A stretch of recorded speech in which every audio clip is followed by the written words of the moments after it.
What if following orders meant sealing your own fate? On the 26th of March 1944, General Anton Dostler made a decision that would change history and cost him his life. He obeyed Hitler's Commando order, leading to the execution of 15 US soldiers. But just a year later, Dostler would find himself in front of a military tribunal where "I was just following orders" would no longer be enough to save him.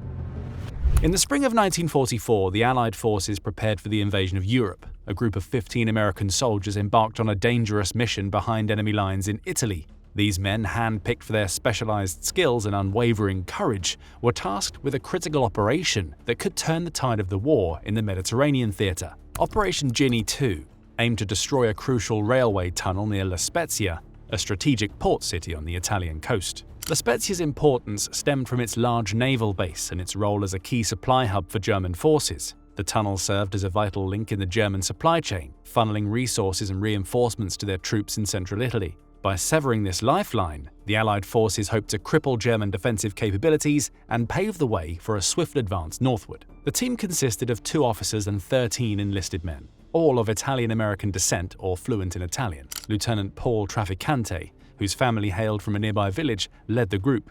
Sergeant Livio Viacelli, known for his expertise in explosives, carried childhood memories of the region they were set to infiltrate. As the soldiers prepared, they underwent rigorous training in sabotage techniques, hand-to-hand combat, and covert operations. Each man was outfitted with specially designed equipment, including powerful explosives capable of collapsing the tunnel and disrupting German supply lines for weeks. On March 22, 1944, 2 PT boats carrying the team set out from Bastia, Corsica. They were all appropriately attired in the standard field uniform of the US Army, with no civilian clothing in their possession. As they approached the Italian coastline near Framura, the choppy waters and overcast sky provided some cover.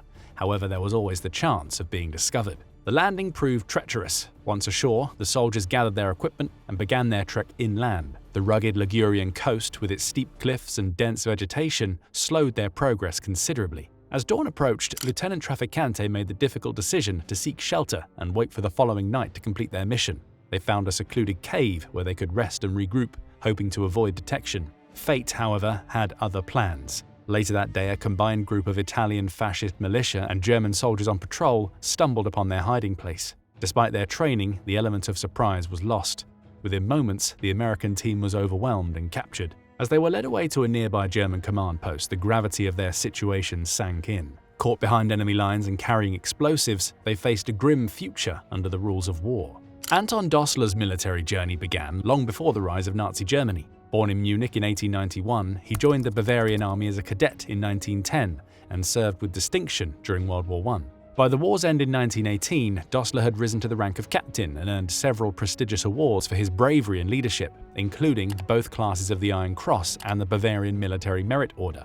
In the aftermath of World War I, Dostler continued his service in the newly formed Reichswehr, the 100,000-man army allowed under the Treaty of Versailles. His career took an interesting turn in 1924 when he transferred to the Military Intelligence Department, broadening his strategic understanding of military operations. The 1930s brought political upheaval to Germany with Adolf Hitler's rise to power. As the armed forces transformed, Dostler navigated this complex new reality. By 1938, with Hitler firmly established as the supreme commander, Dostler had ascended to a position of significant responsibility within the military hierarchy. World War II found Anton Dostler serving as the chief of staff of the 7th Army. His role expanded as the war progressed, and by 1941, he commanded the 57th Infantry Division during the invasion of the Soviet Union. This period marked a dark chapter in Dostler's career, as his unit cooperated with the Einsatzgruppen in carrying out mass killings on the Eastern Front. In January 1944, Dostler was appointed commander of the 75th Army Corps in Italy, commander of the Venetian coast, tasked with coastal defense and anti-partisan operations. This assignment placed Dostler in a precarious position as the Italian campaign had taken a dramatic turn following Italy's armistice in September 1943.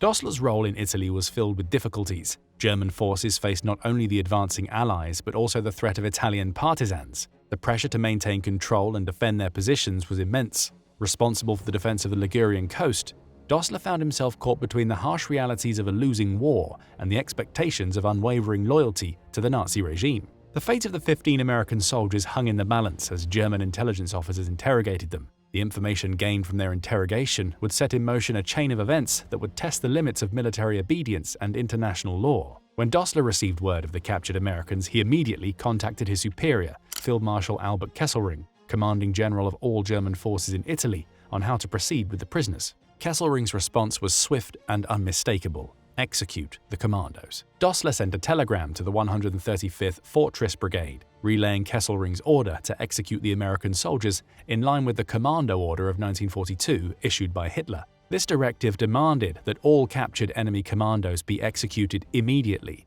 no matter whether they were in uniform or civilian clothing. Although intended to deter special operations, the order blatantly violated the 1929 Geneva Convention, which protected prisoners of war. Colonel Kurt Almers, the commander of the 135th Fortress Brigade, received the execution order and immediately recognized its moral and legal implications. That carrying out the execution of uniformed prisoners of war would directly violate the Geneva Convention. Almers made several attempts to delay or prevent the execution.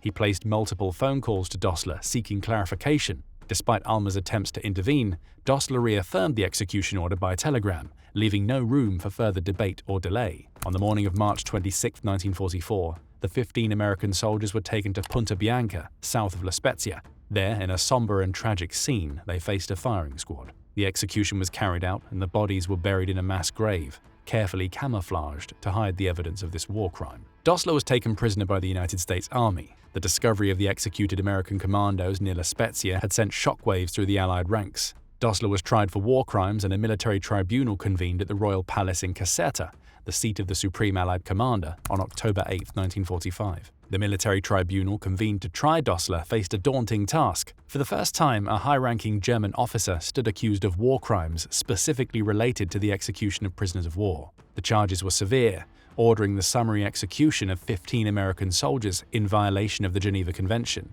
Dostler's defense team pursued a strategy that had long been considered ironclad in military circles. They argued that the general had merely relayed orders from his superior, Field Marshal Kesselring. But would this defense hold up under the scrutiny of international law? The prosecution presented an incriminating case against Dostler. They meticulously laid out the events leading to the execution, highlighting the general's role in reaffirming the order despite objections from subordinates. The 1907 Hague Convention on Land Warfare stated that executing spies and saboteurs disguised in civilian clothes or enemy uniforms was legal. However, it explicitly prohibited the execution of soldiers captured in their own army's uniforms, precisely the case with the 15 American commandos. They should have been recognized as prisoners of war rather than being treated as spies. By enforcing the execution order, Dostler had violated this fundamental principle. As the trial progressed, the tribunal grappled with fundamental questions of military ethics and individual responsibility. Could a soldier claim immunity from prosecution simply by invoking superior orders?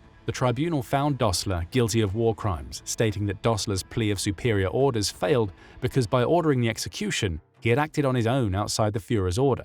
This ruling struck at the heart of the superior orders defense. It established that the chain of command was not a shield against accountability for war crimes. General Anton Dostler was sentenced to death by firing squad on the 1st of December 1945. The execution was photographed in black and white still and movie cameras. Among the Nazi war criminals executed by the US military, Anton Dostler was one of only 2 who faced a firing squad instead of the gallows. The Dostler trial marked a turning point in the history of warfare and international law. It set a crucial precedent for the Nuremberg trials that would follow, establishing that individuals could be held accountable for their actions during wartime, regardless of their position in the military hierarchy. This would later be codified in the Nuremberg Principles and the Universal Declaration of Human Rights, fundamentally altering the landscape of international justice. Well, that's it. Thanks for watching. We hope you found this video informative. If you enjoyed learning about today's topic, make sure to check out our other videos about German generals. Don't forget to like this video, subscribe to our channel, and hit the notification bell to stay updated on more World War II content. And that's an order.